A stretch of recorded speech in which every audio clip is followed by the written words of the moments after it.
జై శ్రీమన్నారాయణ. శ్రీమాత్రే నమః. వరాలు కురిపించే వరమహాలక్ష్మి అనుగ్రహం మనందరికీ కలగాలని చెప్పేసి మనం తాపత్రయపడుతూ ఉంటాం కదా. సో మనలో చాలా మంది ఏంటంటే మన స్తోమత తగ్గట్టుగా అమ్మవారిని మంచిగా అలంకారం చేసుకోవాలి, విశేషంగా అలంకారం చేసుకోవాలి. కొంతమంది అంగు హరబడం కూడా చూసుకుంటూ ఉంటారు. వాళ్ళ స్తోమత తగ్గట్టుగా వాళ్ళు ఎలా చూసుకోవాలో అలా చేస్తూ ఉంటారు. కానీ అలా అందరికీ విసులుబాటు కాకపోవచ్చు. అలానే కాకపోయినా సరే వారన్నిటికన్నా బాగా శ్రేష్టమైనది ఏంటంటే అమ్మవారికి అభిషేకం అంటే చాలా ఇష్టము.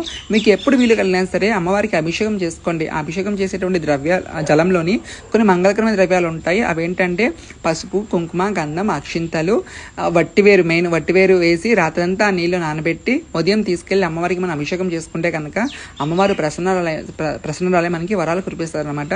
సో ఈ శ్రావణ మాసంలో ఆఖరి వారము చక్కగా నేను ఈ రకంగా రాత్రంతా ఆ నీటిని అట్లా వట్టివేరుతో నానబెట్టుకొని ఉదయం తీసుకెళ్లి అమ్మవారికి నేను అభిషేకం చేసుకున్నాను. సో ఇక మీద మీకు ఇలాంటి అవకాశం దొరికితే కనుక వదులుకోకండి. అమ్మవారి అనుగ్రహం మనందరి మీద ఉండాలని మనస్ఫూర్తి